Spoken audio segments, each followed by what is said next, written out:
questão histórica do povo canindé. Ao longo do tempo, a gente vem percebendo que as mudanças elas ocorrem de acordo com o tempo e de acordo com a evolução da comunidade e também do meio que a cerca.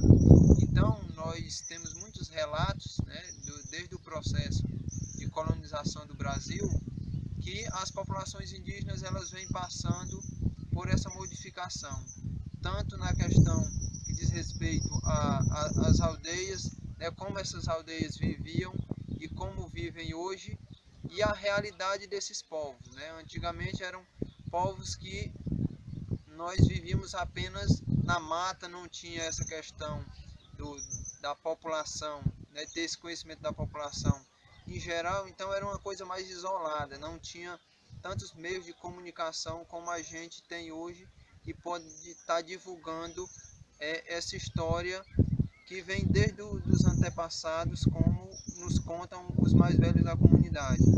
Então o povo canindé, ele habitava muito essa região, né, a região nordeste, principalmente os estados de Pernambuco, né, e Ceará, onde no decorrer do tempo eles vieram migrando de regiões para regiões, né, passando de uma cidade por outra, exatamente devido às grandes secas, né, que tivemos e também a expansão, podemos dizer, do capitalismo, onde os proprietários, né, que se apossavam das terras indígenas como proprietários, eles faziam com que as comunidades indígenas fossem, podemos dizer que se dividindo, então iam se afastando das suas terras, dos seus locais sagrados, exatamente pela expansão, né, desse capitalismo, pelos coronéis que ocupavam as terras, né, para a criação de gado e também devido às secas.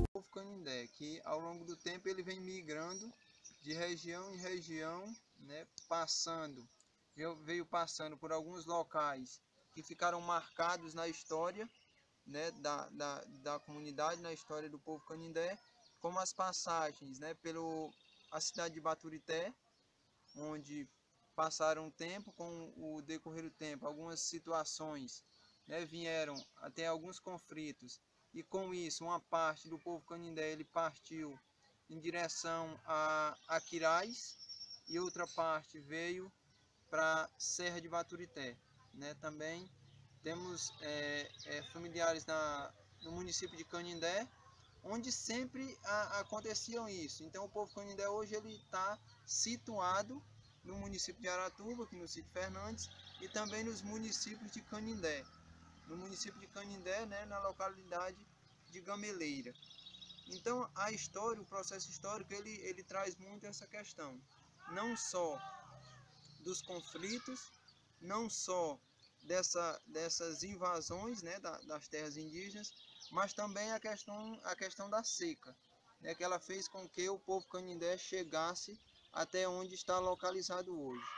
Então, com isso tudo, a gente percebe também essa evolução, né? Hoje, a comunidade ela vive praticamente, né, dentro do meio tecnológico, né, no meio da informação, da comunicação, e nós temos muitos registros desse processo histórico, né, onde temos o museu que tem documentos, né, importantes que traçam essa linha que o povo canindé fez, esse processo de, vamos dizer assim, de migração, passando por todos esses locais. Além disso, nós também podemos ver que no processo histórico ocorreu a Guerra dos Bárbaros, né, onde muitos índios foram massacrados, muitos índios foram mortos aqui no estado do Ceará, né, e isso tudo fez com que hoje o povo canindé tivesse essa força que a gente tem dentro da comunidade, exatamente resgatando essa história, mostrando essa história e divulgando tudo isso, tanto através do museu como através da escola.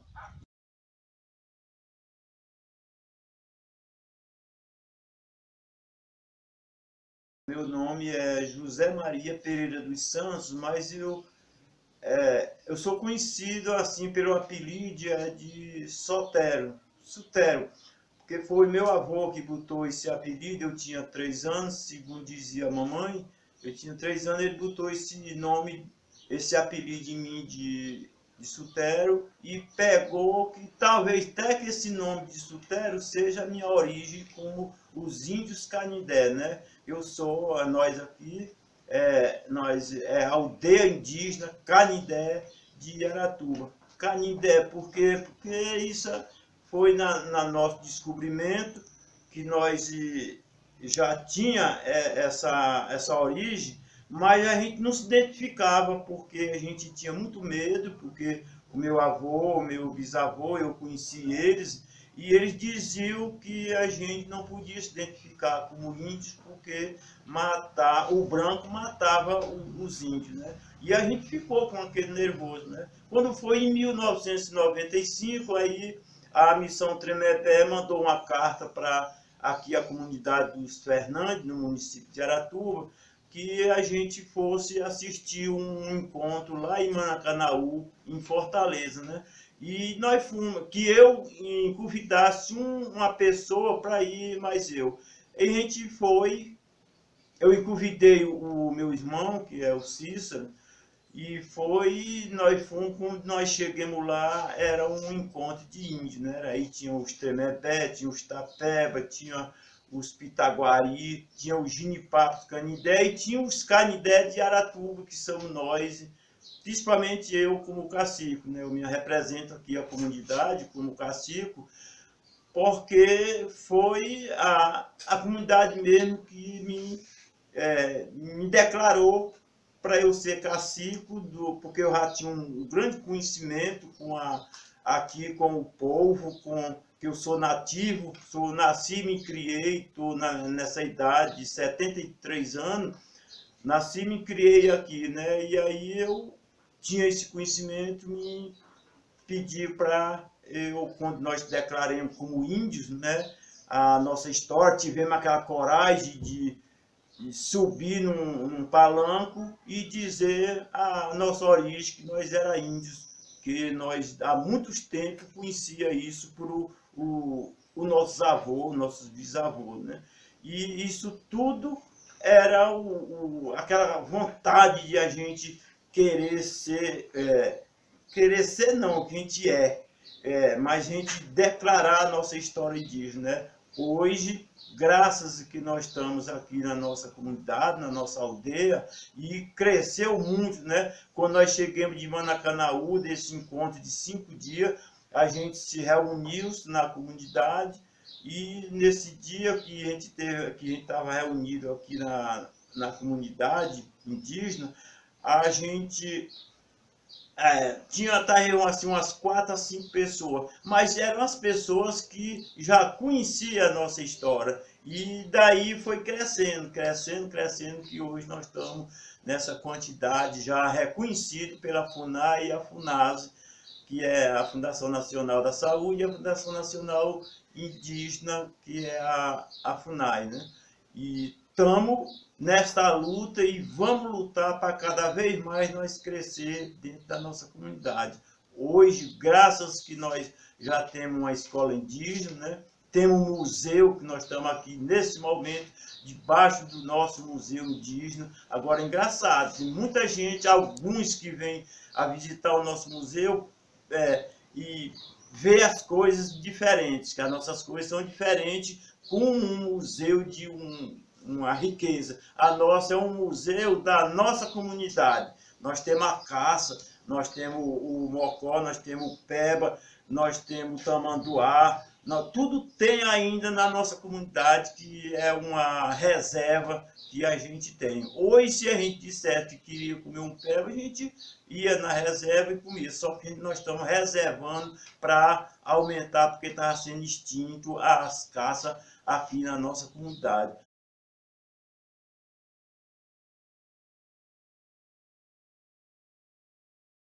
E importante como começou o nosso museu indígena, né? começou assim pela uma pedrinha que nós ainda hoje tem ela aqui no museu do Canindé. Foi que eu, Sotero, achei essa pedra faz tempo, mas muito tempo mesmo, que eu era menino, frangotezinho, né?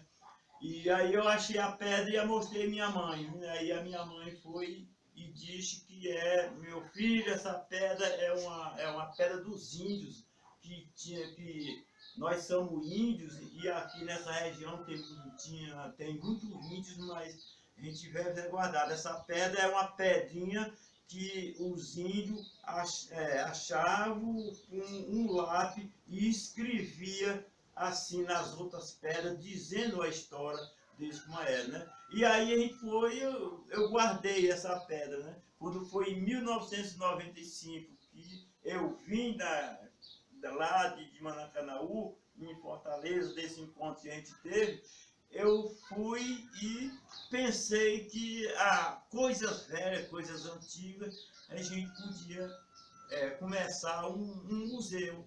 E eu fui começando a arranjar peças dentro da comunidade, os amigos lá nos trabalhos achavam cachimbo, achava várias peças, tudo parecido como era aquela história que os mais velhos diziam, que os índios deixavam, onde eles estavam, eles faziam aquelas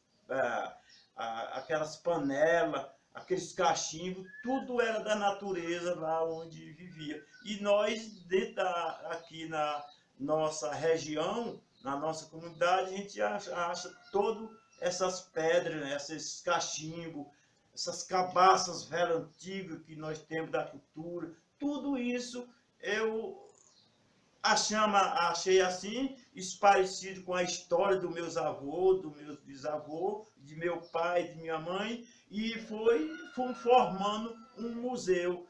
E meus companheiros, os outros índios, foram também trazendo aquelas peças e doando para o museu, que hoje essas peças que a gente vê aqui, que a gente tem, né? E descobrindo mais uma ideia que nós tínhamos um poder mesmo de fazer essas peças de madeira, índios daqui mesmo, que é os nossos companheiros, tudo sabe fazer o artesanato de madeira, as mulheres sabem fazer o artesanato de barro, artesanato de pena, artesanato de semente, tudo isso a gente está descobrindo, criando aquela vontade, aquela coragem de fazer tudo essas coisas assim, tudo parecido mesmo que era como eles faziam, como nós fazia,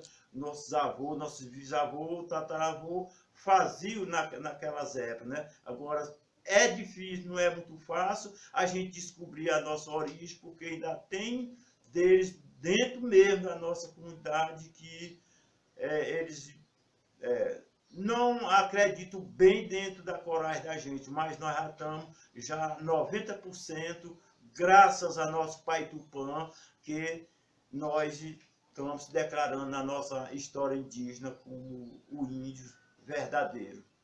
Oiti, vamos pisar, pisa na Jurema, no rei do Urubá. Oiti, vamos pisar, pisa na Jurema, no rei do Urubá. Na Jurema tem, na Jurema dá, caboclo bom pra trabalhar. Na Jurema tem, na Jurema dá, caboclo bom pra trabalhar. Hey,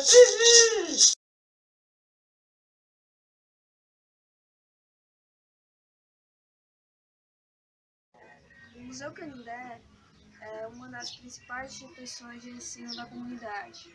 É onde a gente aprende a lidar de forma mais complexa com os saberes tradicionais do nosso povo. Então, daí surge a função social do ponto de memória, é educar, mobilizar e, principalmente, ajudar a juventude a controlar e a conhecer mais a história do seu povo. Saber defender os valores, a essência do povo canindé. É trabalhar o conhecimento a partir daquilo que temos, que é justamente as peças que compõem o acervo do Museu dos Canindé.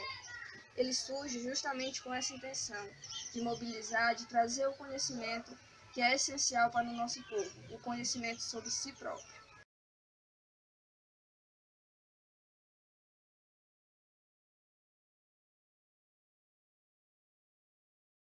A Escola Indígena do Povo Canindé ela teve origem em 1999 com o professor Suzanilton, a professora Terezinha Barroso, que os encantados já levaram, e o cacique Sotero, que decidiram em criar a escola, em implantar a escola Manuel Francisco dentro da aldeia pela necessidade de formar liderança, de formar pessoas que tivessem realmente voltado para a luta indígena, prioritariamente a luta por uma saúde digna, uma educação onde as crianças não sofressem preconceito, estudassem realmente as coisas da comunidade e, sobretudo, a luta pela terra, né? Que é a terra que nos alimenta, a terra que dá o pão.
Liderança indígena dos Canindé de Aratuba, tenho 63 anos, nasci e me criei aqui na aldeia, né, na comunidade de Fernandes.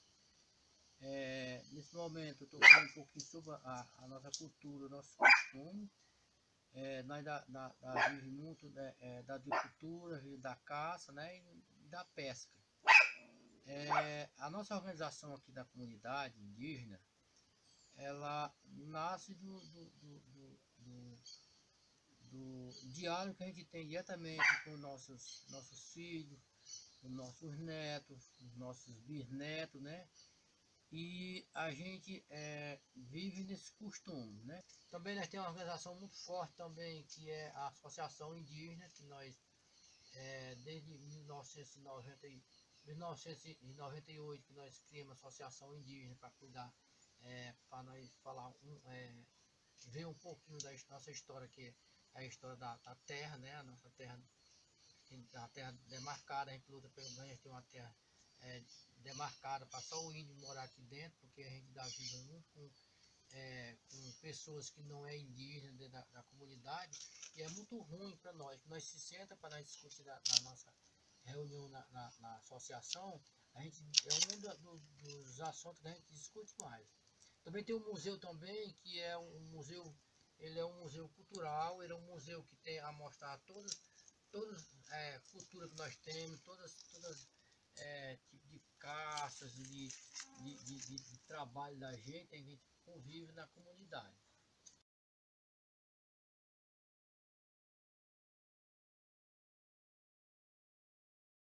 Acolá, naquele ponto mais alto acolá, se chama o Taiado do Gavião, né, que é o Taiado do Rajado. onde tem um gavião muito grande, um casal de gavião. Todos os anos eles tiram o ninhozinho deles lá, né? E aí se destacam para outro canto, que ninguém sabe também para onde é que vai, né? Esse gavião, ele dá um prejuízo a nós muito grande, né? Que ele vem buscar nossas galinhas em casa e leva a galinha do tamanho que ele pode levar, ele leva, né? Escambando para cá, que se chama Terra da Gia, ainda mora uma onçazinha por ali, né? Que ela tá até colhendo uns bodezinhos aqui na balança, na comunidade aqui da balança também, né? Que faz parte dos índios. E ela tá comendo uns bodezinhos por ali, né? E escambando pro lado de lá, se chama Terra da Gia, né? Que fica do outro lado, que é a terra que nós lutemos por ela, né? Que é da onde vem toda a história nossa. Porque se não fosse a Terra da Gia, nós não tinha escola, nós não tinha associação, nós não tinha nada disso, né? Porque lá foi da onde surgiu toda a história, porque a gente trabalhava lá, né? Que era onde a gente trabalhava de primeiro, que plantava a roça da gente lá também. E aí a gente pagava renda lá para umas pessoas que não eram dono da terra. Aí quando a gente viu, né, que a gente estava nesse sufoco, foi quando começou a luta da terra, né?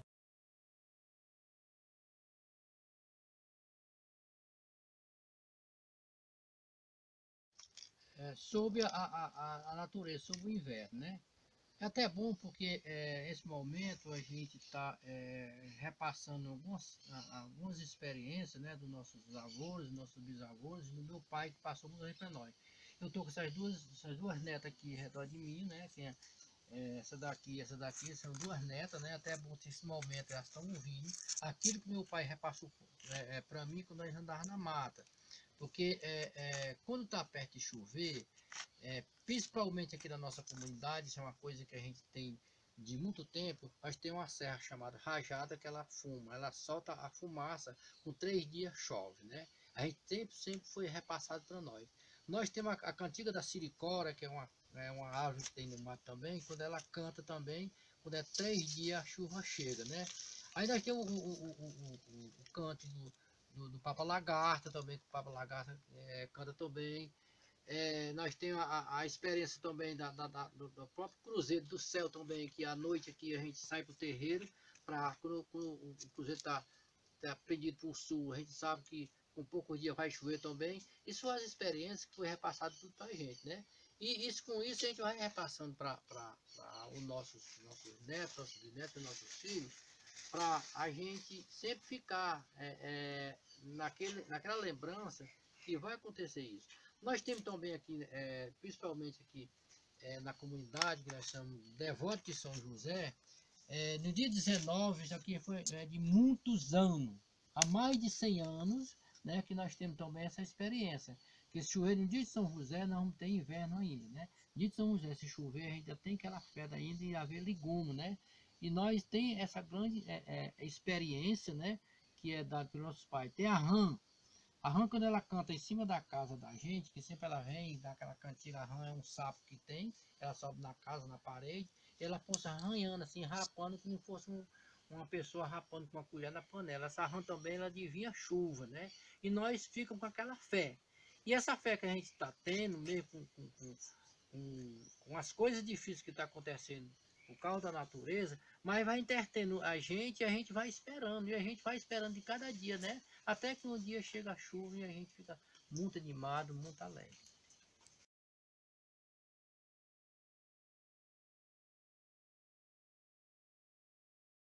Eu sou índio Canindé porque eu amo muito a mata, amo a floresta, quero bem, amo as caças. Tudo isso foi assim uma coisa que a gente ganhou da nossa natureza. Eu quero bem demais a natureza.